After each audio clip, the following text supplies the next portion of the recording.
Innal hamdalillah nahmaduhu wa nasta'inuhu wa nastaghfiruh wa na'udzu billahi min sururi anfusina wa min sayyiati a'malina may yahdihillahu fala mudhillalah wa may yudlil fala hadiyalah. Asyhadu an la ilaha illallah wahdahu la syarikalah wa asyhadu anna Muhammadan abduhu wa rasuluhu. Alhamdulillah, semoga Allah memberikan curahan rahmat kepada kita di dalam bulan yang mulia ini, sehingga kita dapat memaksimalkan jatah usia kita yang tersisa untuk memaksimalkan amal kita yang terbaik.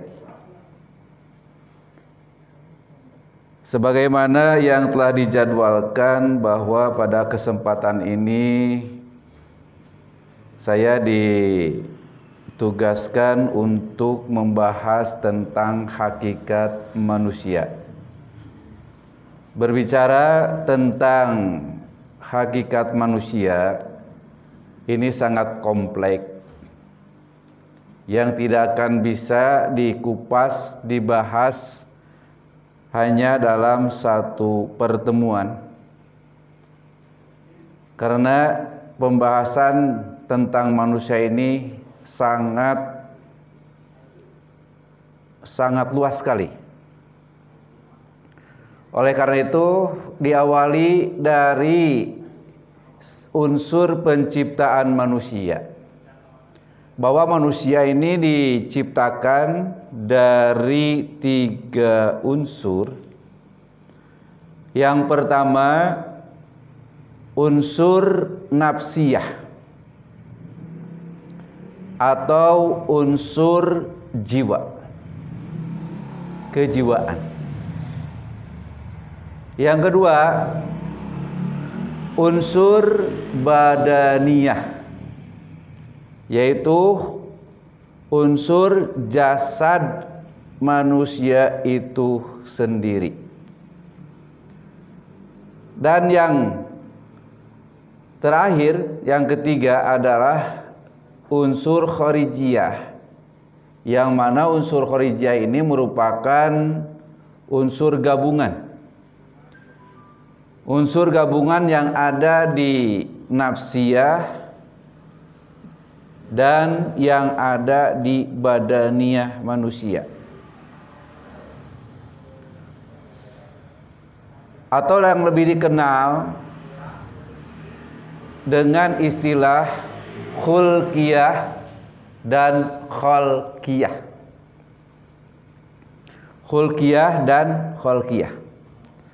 Kalau kita lihat, kalau kita perhatikan bahwa manusia ini makhluk yang paling sempurna, yang dijelaskan dalam Al-Quran dengan sebutan ahsan at-taqwim, yaitu sebaik-baik penciptaan, yang mana dengan ahsan at-taqwim ini manusia bisa mengambil kesimpulan dari pelajaran-pelajaran hidupnya. Para ahli dari berbagai disiplin ilmu mengemukakan dengan jawaban yang bervariasi tentang manusia ini. Contoh, para ahli ilmu mantik atau ilmu logika menyatakan bahwa manusia itu hayawanun natik atau hewan yang berpikir. Sedangkan ahli antropologi menjelaskan bahwa manusia itu Homo sapien. Homo sapien yaitu makhluk yang berbudaya. Sedangkan menurut ilmu sosiologi bahwa manusia itu disebut zon politikon, yaitu makhluk sosial. Nah, ini sudut pandang dari berbagai disiplin ilmu yang berbeda sehingga mengistilahkan, menilai manusia itu dengan pandangan masing-masing. Sedangkan kaum komunis beranggapan bahwa manusia itu sebagai makhluk biologis dan ekonomis. Jadi kaum komunis itu mengumpulkan bahwa manusia merupakan makhluk biologis dan juga disebut makhluk ekonomis. Nah, menurut golongan yang terakhir ini atau menurut komunis, manusia sebagai makhluk biologis yang diutamakan adalah unsur materi. Karena itu Tuhan yang bersifat imaterial atau transenden. Nah, ditolak esensinya dan agamanya adalah candu masyarakat. Adapun manusia sebagai makhluk ekonomi atau homo economicus, maka faktor kerja dan produksilah yang menjadi hakikat manusia. Faktor kerja dan produksilah yang menjadi hakikat manusia. Nah, dari sekian gambaran tentang manusia dari berbagai disiplin ilmu, bahwa di sini ada potensi atau kemampuan manusia dan belum memberikan gambaran secara utuh siapa sesungguhnya manusia itu. Sedangkan Al-Quran sudah berbicara lebih jauh, yaitu dalam surat Al-Alaq ayat 96. Surat Al-Alaq, Allah menurunkan kepada Nabi Muhammad. Dalam surat itu Allah menyebutkan 3 kali penyebutan manusia dengan kata al-insan, yang mencerminkan gambaran umum tentang manusia. Pertama, bahwa manusia tercipta dari alaq atau segumpal darah, alaqah. Kedua, bahwa hanya manusia yang dikarunia ilmu. Dan ketiga, bahwa manusia memiliki sifat sombong yang bisa menyebabkan lupa terhadap Sang Pencipta.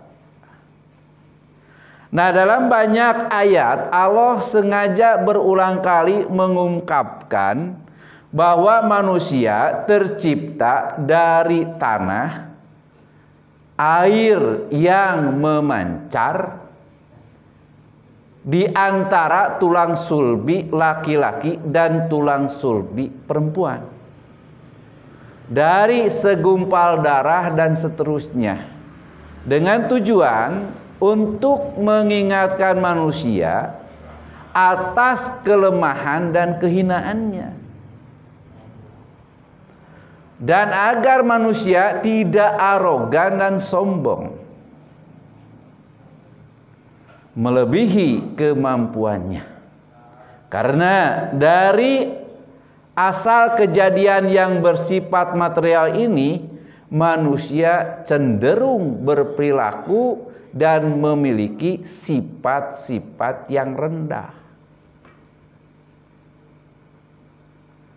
Di samping itu menunjukkan sifat-sifat kelemahan yang dimiliki manusia, yang dapat meruntuhkan bahwa manusia adalah makhluk yang memiliki potensi dan kemampuan untuk menempati tempat yang tertinggi dan terpuji di antara makhluk ciptaan Allah.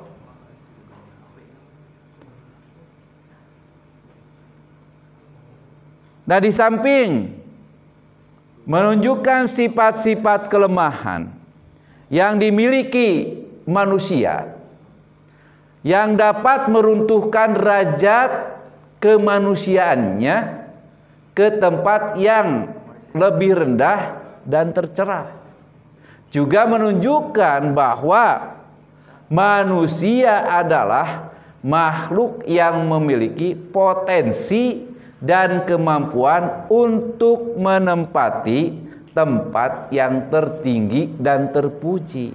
Nah, hal ini dijelaskan dalam firman Allah dalam surat Al-Isra ayat 70, walaqad karramna bani Adam wa hamalnahum fil barri wal bahri wa razaqnahum minat thayyibati wa faddalnahum ala kasirim mimma khalaqna tafsilan. Dan sesungguhnya telah kami muliakan anak Adam, kami angkut mereka di daratan dan di lautan, kami berizki dari yang baik, dan kami lebihkan mereka dengan kelebihan yang sempurna atas kebanyakan makhluk yang telah kami ciptakan. Inilah yang menjadi sebab manusia berada pada level yang lebih tinggi dari makhluk ciptaan Allah yang lain. Masalah manusia merupakan kajian yang terpenting bagi semua agama di dunia. Hanya Islam yang memiliki kajian terhadap manusia secara lengkap, yang berdasarkan Al-Quran dan Sunnah. Hingga kini banyak para ilmuwan serta ahli yang mengkaji posisi serta kedudukan manusia. Berikut tugas dan fungsinya. Dalam pandangan Islam, dengan Al-Quran sebagai hujahnya, manusia merupakan makhluk yang istimewa. Keistimewaan ini tidak saja terletak dalam bentuk fisik dan rupanya yang indah daripada hewan. Bahkan Allah tidak akan menciptakan manusia itu sama. Meskipun ada yang sama atau kembar siam, tapi tetap akan ada perbedaannya. Allah itu tidak akan menciptakan manusia yang sama, meskipun kembarnya kembar identik, kembar siam, pasti ada perbedaannya. Nah, dari bentuk dan fisiknya yang indah daripada hewan, tetapi juga karena keberadaan otak, akal, dan hati. Otak, akal itulah yang menjadikan manusia mampu melakukan terobosan unggul dalam penciptaan peradaban. Jadi dengan potensi akal yang dimiliki manusia, maka ini manusia membuat terobosan-terobosan yang lebih unggul daripada yang lain. Maka penciptaan manusia itu satu dari unsur nafsiyah, yang mana dari unsur nafsiyah ini akan adanya potensi akal, akan adanya potensi hati, dan gabungan antara akal dan hati ini dari posisi nafsiyah. Sehingga dengan posisi nafsiyah ini manusia bisa unggul daripada hewan atau ciptaan makhluk yang lain di dunia ini. Dari segi badaniah, manusia ini lebih elok, lebih indah daripada makhluk yang lain. Maka berdasarkan teori Darwin bahwa manusia itu evolusi dari kera, maka saya tanya, ridho tidak Anda ini merupakan turunan kera? Nah ini, tapi tidak sedikit manusia,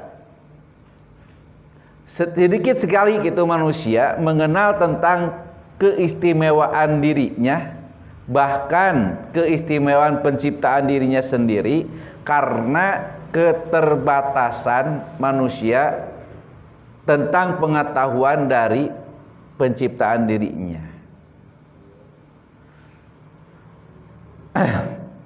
Muhammad Az-Khatib dalam bukunya mengatakan,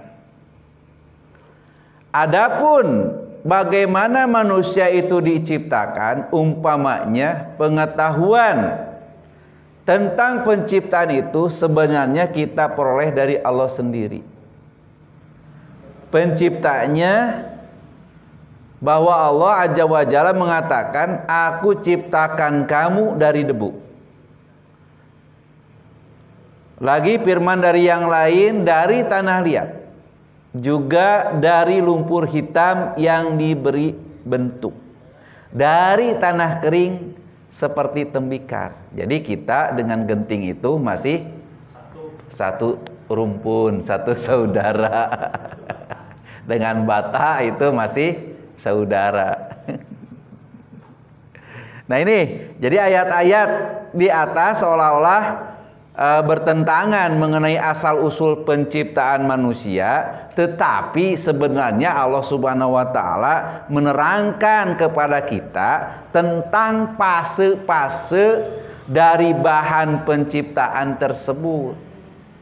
Dari debu menjadi tanah liat, lalu menjadi lumpur hitam, lalu menjadi tanah kering. Itulah fase yang dilalui dari proses penciptaan sehingga terjadinya jasad manusia sejak dari debu menjelang ditiupkannya ruh. Kalau kita lihat dalam Al-Quran, bahwa dalam Al-Quran dijelaskan tentang model penciptaan manusia.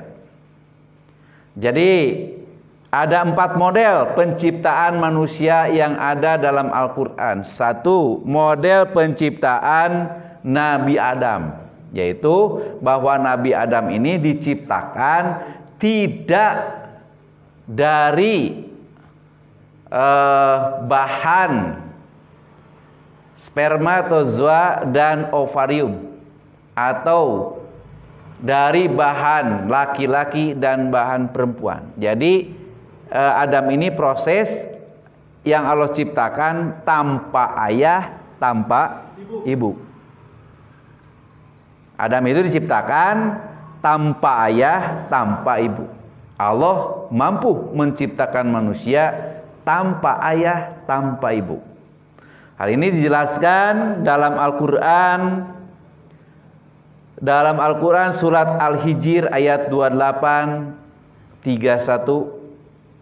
Juga dalam Al-Quran surat Al-Baqarah ayat 30 dan Al-Baqarah ayat 32. Juga dalam Fatir ayat 43.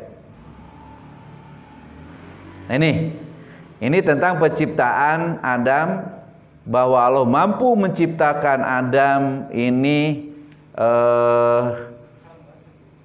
tanpa unsur perempuan dan tanpa unsur laki-laki.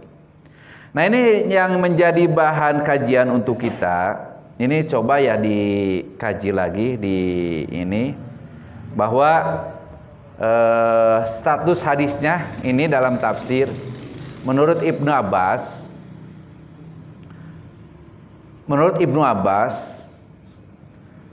bahwa yang digunakan untuk menciptakan Adam itu adalah tanah dari bumi dan tanah dari surga. Ini bahan Adam. Jadi bahan Adam itu menurut Ibnu Abbas ini ada bahan tanah dari bumi dan ada bahan tanah dari surga. Nanti ini dicek lagi ya, diteliti lagi ini hadisnya. Satu, bahwa diambilnya itu dari tanah Baitul Muqaddis, yaitu dari tanah Baitul Maqdis ini kepala sebagai tempat kemuliaan yang diletakkan otak dan akal. Yang kedua, tanah Bukit Tursina dari Mesir. Ini Allah ciptakan untuk telinga sebagai tempat mendengar dan menerima nasihat. Kemudian tanah Irak, dahi sebagai tempat sujud kepada Allah.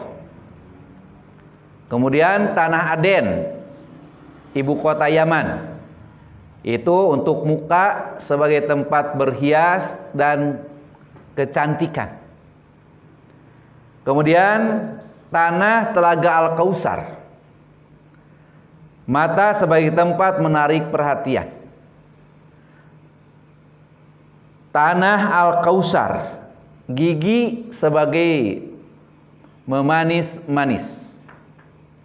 Terus tanah Ka'bah, tangan kanan sebagai tempat mencari nafkah dan bekerja sama. Tanah Paris atau Persia, tangan kiri sebagai anggota untuk melakukan istinja. Tanah Khurasan, Iran, ini sebagai perut, tempat berlapar. Tanah Babylon, Irak, kelamin sebagai organ seks dan tempat bernafsu serta godaan setan. Tanah Tursina, Mesir, tulang sebagai penopang tubuh manusia. Tanah India, kaki sebagai organ berdiri dan berjalan. Tanah Firdaus, yaitu surga Firdaus, hati sebagai tempat keyakinan, keimanan dan kehendak. Tanah Taif, lidah sebagai tempat untuk mengucapkan syahadat, syukur dan doa. Bahkan dalam kitab tarikh dijelaskan ketika Allah memerintahkan malaikat Jibril untuk mengambil bahan-bahan tanah di bumi ini, tanah semuanya menolak. Tidak sanggup bahwa dirinya untuk dijadikan suatu ciptaan atau makhluk Allah. Ditolak. Kemudian Allah mengutus malaikat Ijrail. Maka ku malaikat Ijrail mah daikeun gitu. Tah ieu mah kudu ditaliti deui nya. Nah, menurut keterangan sebagian ulama bahwa tubuh Adam itu diproses dalam waktu 120 tahun. 40 tahun di tanah yang kering, 40 tahun di tanah yang basah, dan 40 tahun di tanah yang hitam dan berbau. Nah, di situ Allah membentuk Adam dengan rupa dan jasad yang mulia dan tertutuplah dari hakikat bahan dasarnya. Dalam hadis dijelaskan bahwa Nabi Adam itu tingginya itu sekitar 60 hasta. 60 hasta. Kalau satu hasta berapa senti? Satu hasta berapa senti? Hasta urangnya, hasta urang Arab paranyang meureunana. Ya sekitar 30 meteran. Nabi Adam itu tingginya sekitar 30 meter. Dan ngojayeuna ge di Laut Merah. Itu model penciptaan manusia yang pertama. Kemudian Allah juga membuat model penciptaan manusia yang kedua, yaitu Allah menciptakan Siti Hawa, yang mana model kedua ini Allah ciptakan dari sulbi Adam. Dari sulbi Adam tanpa proses mengandung dan melahirkan. Jadi tanpa proses mengandung dan melahirkan, dan hanya dari benih laki-laki saja. Adam akan diciptakan tanpa benih laki-laki dan tanpa benih perempuan, sedangkan Hawa mah diciptakan hanya dari benih laki-laki tanpa perempuan. Diciptakannya itu untuk menemani Adam. Dalam surat An-Nisa dijelaskan, ya ayuhan nasu taqu rabbakumul ladzi khalaqakum min nafsin wahidah wa khalaqa minha zaujaha wa basa minha rijalan katsira wa nisaan wa taqullaha allazi tasaaluna bihi wal arham innallaha kana 'alaikum raqiban. Hei sekalian manusia, bertakwalah kepada Tuhanmu yang telah menciptakan kamu dari yang satu, dan daripadanya Allah menciptakan istrinya, dan daripada keduanya Allah memperkembangbiakan laki-laki dan perempuan yang banyak. Dan bertakwalah kepada Allah dengan mempergunakan namanya, kamu saling meminta satu sama yang lain, dan peliharalah hubungan silaturahim sehingga Allah selalu menjaga dan mengawasi kamu. Nah, ini model yang kedua. Model yang ketiga, bahwa di sini dalam Quran disebutkan Allah menciptakan Nabi Isa. Model ketiga ini yaitu penciptaan Nabi Isa yang Allah ciptakan tanpa adanya senggama. Jadi Allah menciptakan Nabi Isa itu tanpa adanya senggama dan hanya dari satu benih saja, yaitu benih perempuan.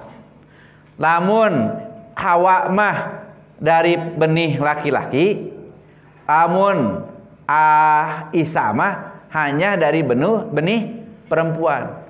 Dengan proses kehamilan dan melahirkan seperti layaknya manusia yang normal, sebagaimana dijelaskan dalam surat An-Nisa 47, 45, 47 dan 59. Yang keempat yaitu model manusia umumnya, yaitu model penciptaan manusia yang keempat, model manusia yang umum diciptakan Allah melalui pertemuan dua benih, dari benih laki-laki dan perempuan, dengan proses mengandung dan melahirkan, sebagaimana Allah jelaskan dalam Al-Quran surat Al-Hajj ayat 5.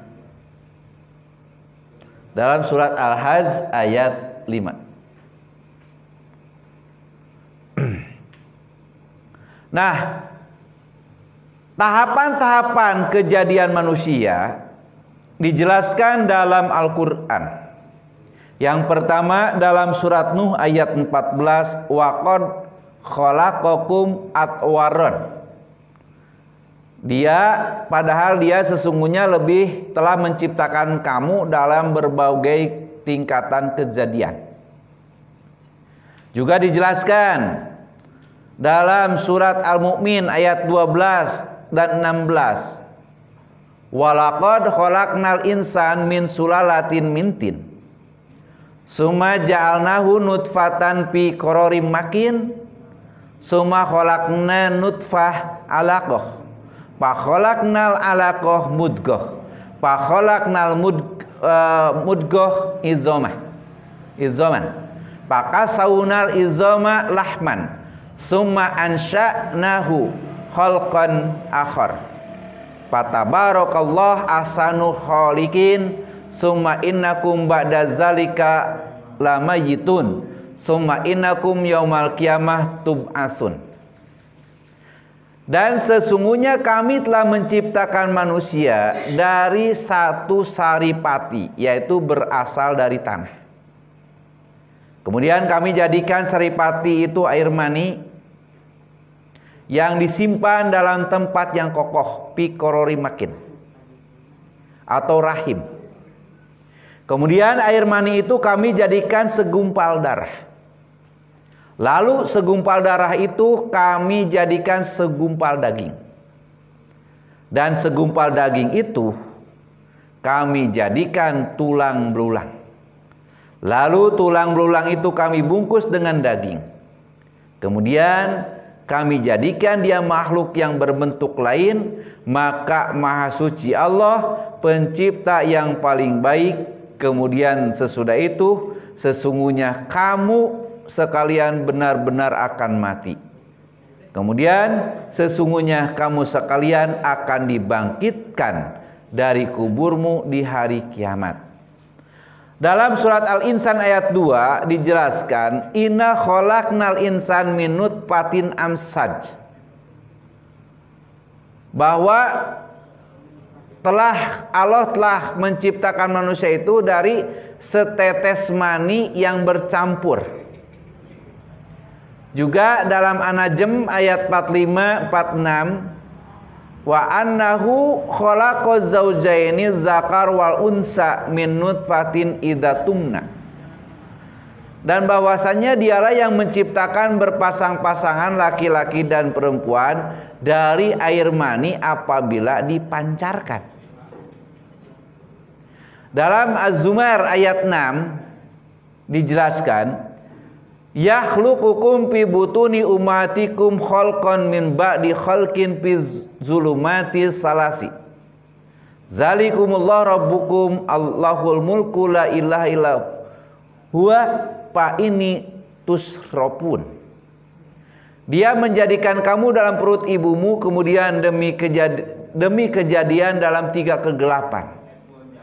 Yang berbuat demikian itu Allah Ta'ala, Tuhan kamu, Tuhan yang mempunyai kerajaan, tidak ada Tuhan yang berhak disembah selain Dia, maka bagaimana kamu dapat dipalingkan?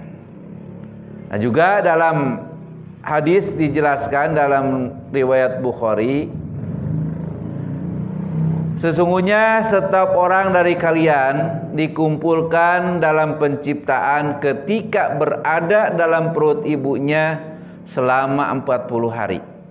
Kemudian menjadi alaqah atau zigot, selama itu pula kemudian menjadi mudghah, segumpal daging, selama itu pula kemudian Allah mengirim malaikat yang diperintah 4 ketetapan, dikatakan kepadanya, tulislah amalnya, rezekinya, ajalnya, sengsara dan bahagianya, jodoh, pati, bagja, cilaka. Itu di usia 120 hari atau 4 bulan.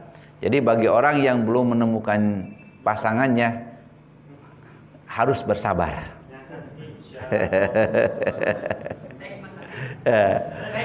Dalam Al-Aqab 15, wa hamluhu wa fisaluhu salasuna syahron, bahwa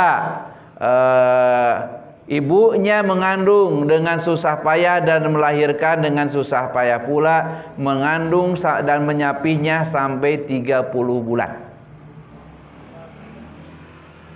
Nah, ini proses penciptaan manusia di dalam Al-Quran. Sekarang Al-Quran menjelaskan manusia dengan istilah-istilah yang beragam. Dengan istilah-istilah yang beragam ini untuk menjelaskan substansi dari manusia itu sendiri. Jadi dari sekian permasalahan yang dibahas dalam Al-Quran, yang acap kali jadi bahan kajian dan sering dinilai secara spekulatif, didasarkan pada pandangan yang subjektif, dan bukan pada pegangan yang benar-benar bisa dipercaya, yakni konsep tentang manusia. Konsep tentang manusia, konsep sentral bagi setiap disiplin ilmu. Disiplin ilmu sosial kemanusiaan yang menjadikan manusia sebagai objek formal dan materialnya. Agar konsep manusia yang kita bangun bukan semata-mata merupakan konsep yang spekulatif, maka kita mesti bertanya pada zat yang menciptakan dan mengerti manusia, yaitu Allah. Melalui Al-Quran, Allah memberikan rahasia-rahasia tentang manusia. Karena kalau kita ingin tahu lebih nyata, benar, dan sungguh-sungguh, maka Al-Quran memberikan gambaran tentang manusia. Dalam Al-Quran, pengistilahan manusia itu ada beberapa kata. Yang pertama, manusia dalam Quran disebut Bani Adam. Bani Adam, yaitu bahwa menurut Kamus Besar Bahasa Indonesia, manusia yang diartikan sebagai makhluk yang berakal budi, mampu menguasai makhluk lain, insan atau orang. Menurut pengertian ini, manusia adalah makhluk Tuhan yang diberi potensi akal, nalar, dan moral untuk menguasai makhluk lainnya demi kemakmuran dan kemaslahatannya. Nah, membicarakan tentang manusia dalam pandangan ilmu pengetahuan sangat tergantung metodologi yang digunakan dan terhadap filosofis yang mendasarinya. Nah, para penganut teori psikoanalisis, cek dit ya, bahwa dalam psikoanalisis ini psikologi ketidaksadaran atau disebut juga individual psikologi dan analisis psikologi yang dipelopori oleh Sigmund Freud, seorang ateis berkebangsaan Jerman keturunan Yahudi, menyebut manusia sebagai homo fallen, yaitu makhluk yang berkeinginan, homo fallen. Nah, menurut aliran ini, manusia adalah makhluk yang memiliki perilaku interaksi antara komponen biologis, yaitu disebut juga ID, psikologis atau ego, dan sosial super ego. Dan di dalam diri manusia terdapat unsur animal atau hewan, juga rasional, akali, dan moral atau nilai.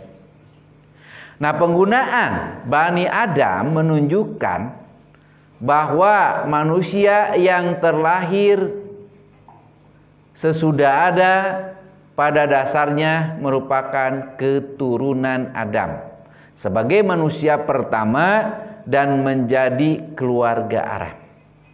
Nah, kalimat Bani Adam terdiri dari dua susunan kata, Bani dan Adam. Bani dan Adam.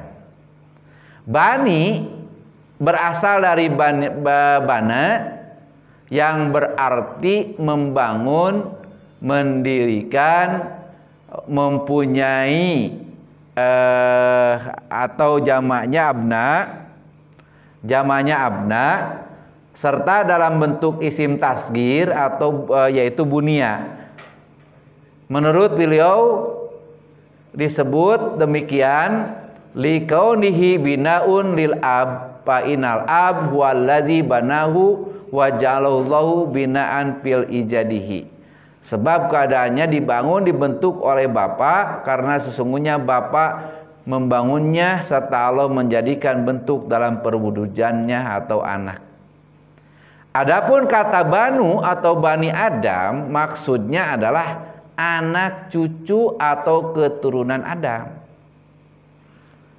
Istilah itu digunakan untuk menyebutkan manusia karena terkait dengan Adam.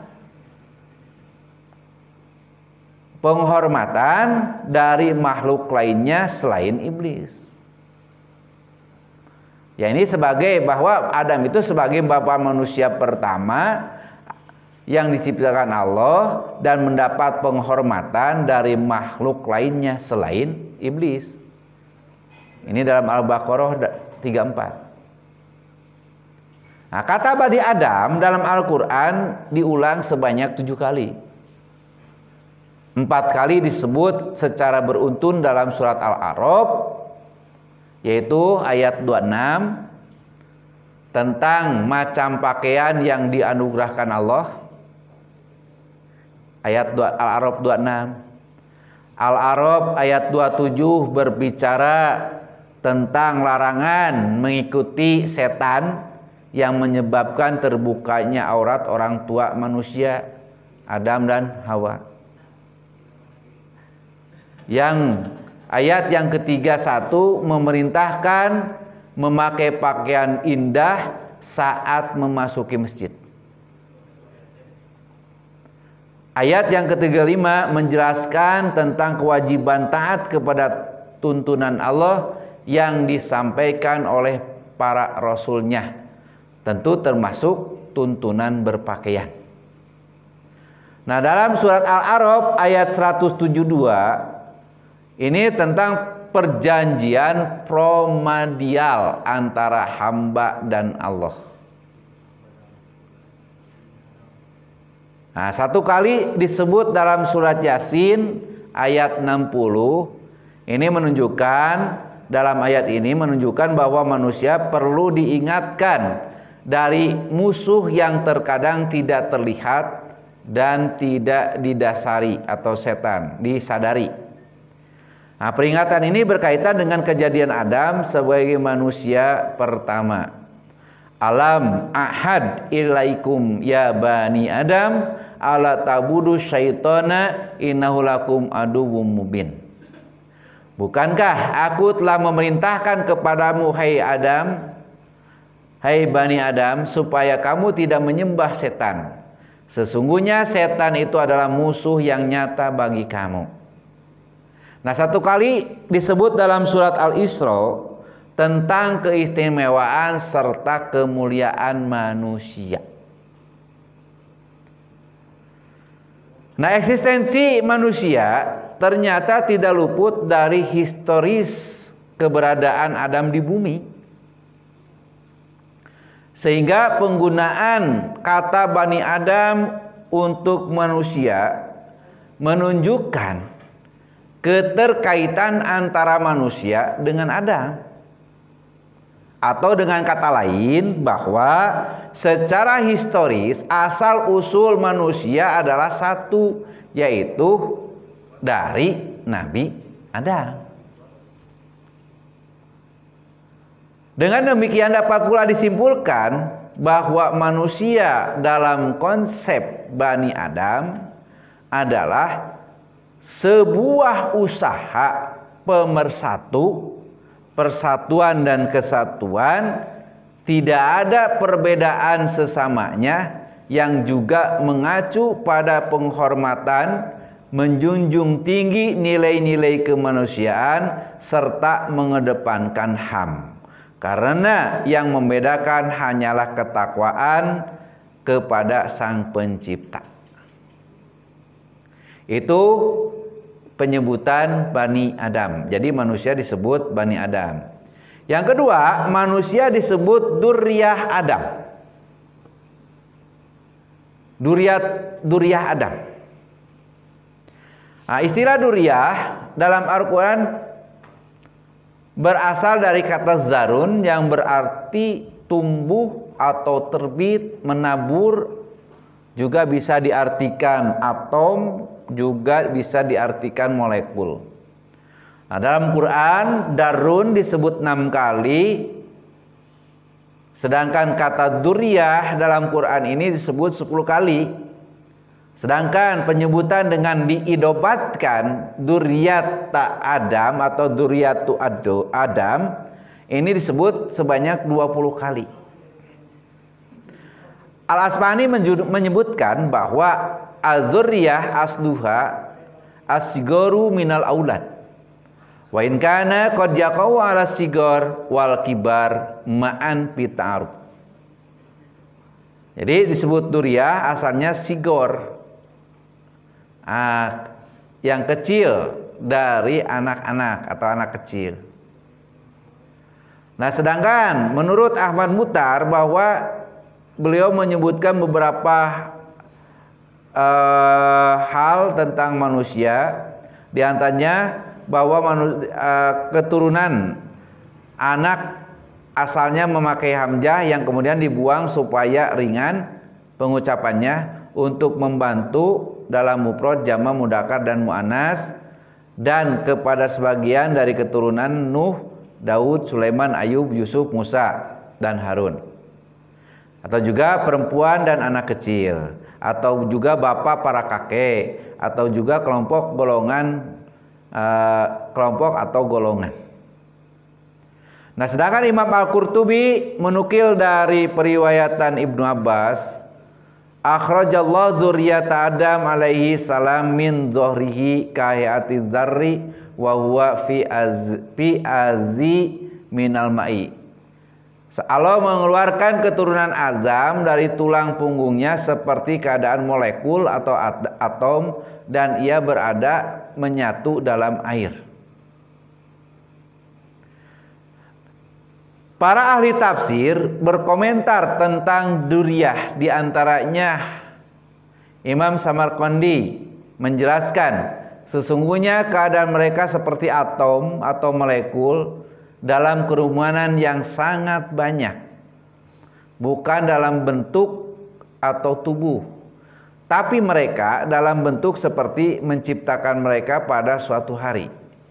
Karena sesungguhnya atom atau molekul itu apabila banyak dan bersatu dalam kerumunan tidak akan diketahui jumlah pastinya. Demikian pula zuriyah Adam, keadaan mereka sangat banyak dalam kerumunan kelompok seperti dar atau atom. Jadi ketika keluar sperma itu pijadian jelema teh kan loba gitu. Sperma keluar itu pijadian teh loba. Nah, tong dipijeunan matak ge. Diet.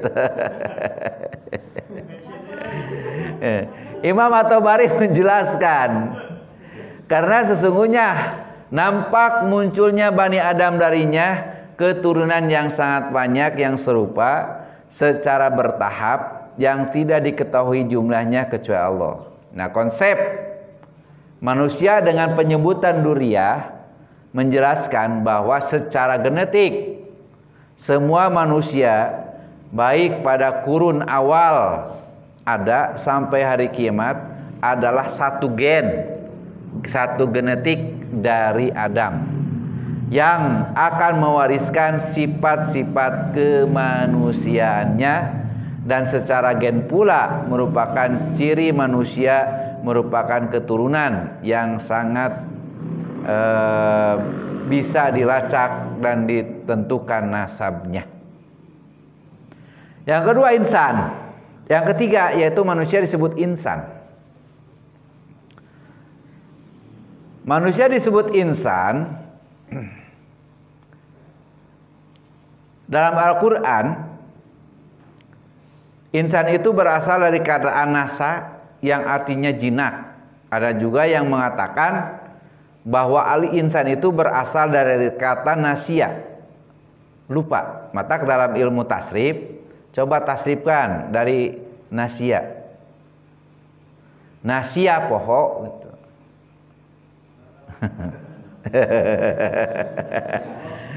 Ini kan nasia itu lupa. Nasia poho gitu. Atau dari uns yang artinya ramah, akrab atau intim. Nah, seluruh pendapat tersebut sesuai yang dikatakan oleh Ibnu Manzur bahwa kata al-insan berasal dari 3 akar kata yang memiliki makna. Yang satu dari anasa, yang berarti absoro artinya melihat, alima artinya mengetahui, dan istiadah meminta izin, istadanah meminta izin, atau nasia lupa, atau jauns yang berarti zina. Sedangkan istilah insan yaitu menunjukkan jenis memiliki wujud hidup, dapat berpikir, dan memiliki kemampuan untuk berbicara secara terperinci dan dapat merumuskan serta menarik kesimpulan dari akalnya yang terdiri atas laki-laki dan perempuan dari anak Adam. Dengan demikian, bahwa makna al-insan merujuk pada beberapa definisi, yaitu makhluk yang memiliki panca indera dan memiliki pengetahuan serta daya nalar, dan dengannya manusia dapat berkembang. Dia berilmu, dengan ilmunya dia dapat membedakan yang benar dan yang salah, beradab dan tidak suka mengambil barang orang lain tanpa izin, serta ramah dalam pergaulan, dapat bersahabat, dapat menyesuaikan diri dengan lingkungannya, serta manusia pun memiliki sifat lupa dan tidak selalu ada dalam kebenaran. Nah, pemaknaan insan dalam Al-Quran ini banyak sekali. Ini bisa dilihat, insan dalam Al-Quran disebut 65 kali. Al-Insi 18 kali, An-Nas 241 kali, Unas 5 kali, dan Anasia 1 kali. Nah, sedangkan dalam Al-Quran makna yang disebutkan insan itu, manusia disebut insan, ini berkaitan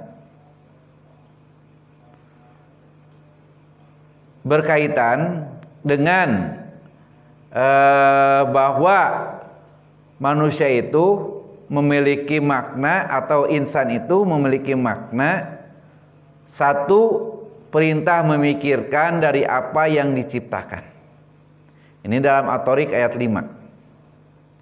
2, perintah Allah untuk memikirkan saat manusia tidak ada hal tersebut agar manusia bertauhid. Maryam ayat 6.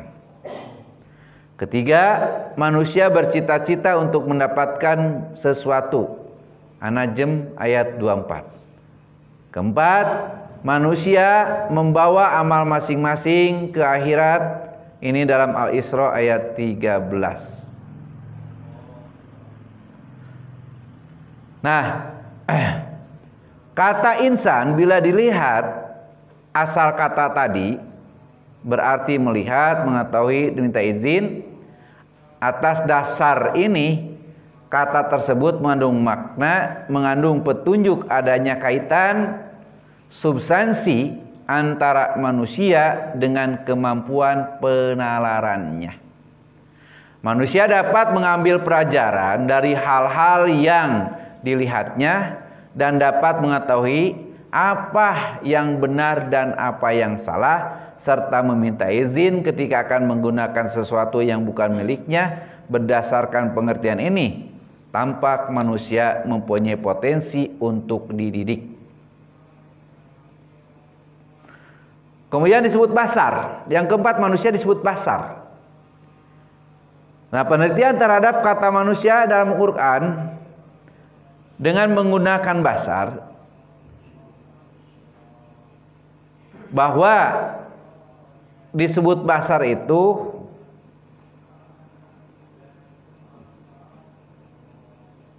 ada beberapa hal, ada beberapa aspek, yaitu aspek fisik,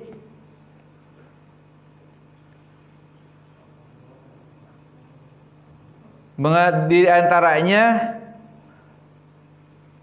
bahwa disebut basar ini yang berarti basaroh atau kulit. Ini basaroh itu kulit. Entah, iya. yang mempunyai pengertian bahwa manusia ini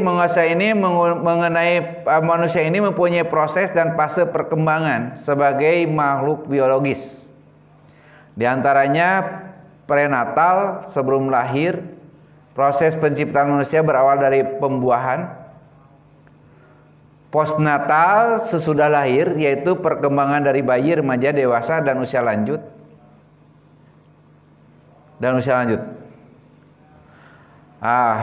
Menurut Quraisy Shihab bahwa manusia disebut basar itu karena kulitnya yang tampak jelas dan berbeda dengan kulit binatang yang lain. Dengan kata lain, kata basar senantiasa mengacu pada manusia dari aspek lahiriahnya. Maka Rasul mengatakan ana basarun mislukum, secara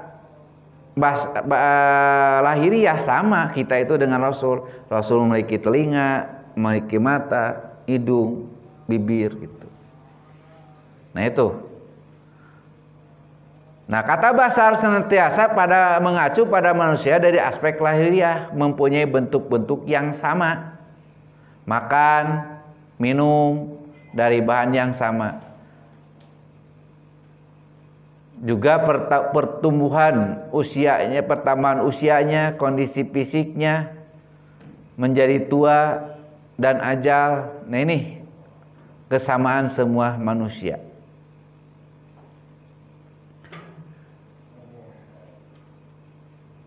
Juga manusia disebut anas. Jadi manusia disebut anas, yaitu berhubungan dengan fungsi manusia sebagai makhluk sosial. Tentunya sebagai makhluk sosial, manusia harus mengutamakan kehormatan, keharmonisan bermasyarakat. Manusia harus hidup sosial, artinya tidak boleh sendiri-sendiri, karena manusia tidak bisa hidup sendiri. Jadi dilihat dari sosialnya. Al-insu dalam Al-Quran disebut 18 kali,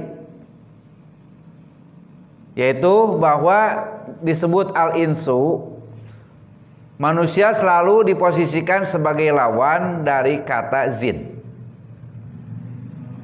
Mama khalaqtul jin wal jin yang bebas, bersifat halus dan tidak biadab. Jin adalah makhluk bukan manusia yang hidup di alam antah berantah. Juga disebut Abdullah, yaitu makhluk yang memiliki potensi berperasaan dan berkehendak,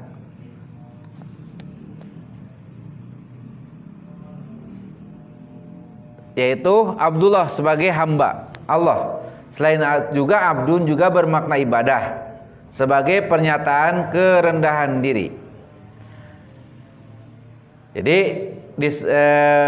di antaranya bahwa ada 3 hal manusia disebut Abdullah itu, bahwa manusia menyadari yang dimiliki termasuk dirinya adalah milik Allah, di bawah kekuasaan Allah. Kedua, menjadikan segala bentuk sikap dan aktivitas selalu mengarah pada usaha untuk memenuhi perintah Allah dan menjauhi larangannya. Ketiga, mengambil keputusan selalu mengaitkan dengan restu dan izin Allah. Nah itu penamaan manusia.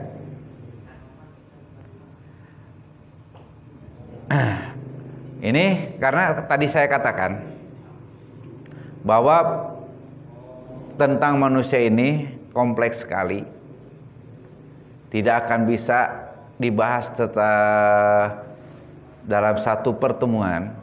Ini harus secara kontinu. Dan darahnya yang paling substansial adalah tanggung jawab manusia sebagai hamba Allah. Tanggung jawab manusia sebagai hamba Allah itu dimulai dari dirinya juga tanggung jawab terhadap keluarga, juga tanggung jawab terhadap lingkungan, juga di sini manusia itu dituntut untuk berdakwah dari fahsya wal munkar. Yang kedua, bahwa manusia itu khalifatullah, bahwa difungsikan manusia itu sebagai pemimpin untuk memakmurkan dunia ini, atau khalifah yang memakmurkan dunia ini. Jadi ini substansi dari hakikat manusia, yang mana ini belum kepada yang ini baru penamaannya saja, manusia dari penyebutan manusia yang beragam dalam Quran, belum kepada hakikat bahwa manusia itu diciptakan dari 3 unsur tadi, unsur nafsiyah, unsur badaniyah, dan unsur kharijiyah. Yaitu unsur kharijiyah ini unsur yang gabungan, baik yang ada dalam badaniyah, baik yang ada dalam nafsiyah. Jadi kharijiyah ini ada dari badaniyah, kharijiyah ini juga ada dari nafsiyah. Contoh, ketika kharijiyah dari badaniyah ini seperti manusia ini ada suatu energi yang bisa diolah. Dalam diri manusia ini ada energi yang bisa diolah, dan kalau dilatih secara kontinu, ini akan melebihi kemampuan seperti manusia biasa yang tidak dilatih. Jadi ujug-ujug manusia teh jol, jago gitunya. Ini menurut proses latihan, karena ada potensi di dalam manusia itu. Yang kedua, unsur dari nafsiyah juga ada, yaitu contoh kekuatan akal. Kekuatan akal sebagai nafsiyah, bagian nafsiyah manusia, ini luar biasa. Kekuatan akal itu seperti gini, ketika tentang kasus Imam Syafi'i yang didatangi oleh tamunya.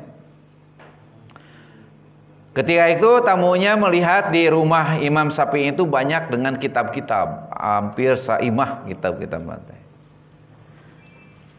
Dia bertanya kepada imam, ya Syekh, kumaha eta cara macana? Gitu. Kitab anu saimah kumaha cara macana? Tidak menjawab Imam Syafi'i itu. Di kemudian hari, tamu yang sama itu datang lagi, dan ternyata di rumah Imam Syafi'i itu kitabnya itu sudah tidak ada. Dia bertanya, Syekh, itu dikemanakan cenah kitabna? Nah, dijual di kilo. Imam Syafi'i menjawab, sudah ada di sini. Sudah ada di sini, di kepala. Berarti kepala ini luar biasa daya tampungnya, daya kemampuannya. Ini merupakan kelebihan dari unsur nafsiyah manusia. Kelebihan dari unsur nafsiyah manusia. Mungkin untuk pertemuan kali ini, malam ganjil yang pertama ini, saya cukupkan di sini. Nanti kalau ada kesempatan lagi dilanjut untuk pembahasan yang lebih detailnya tentang hakikat manusia.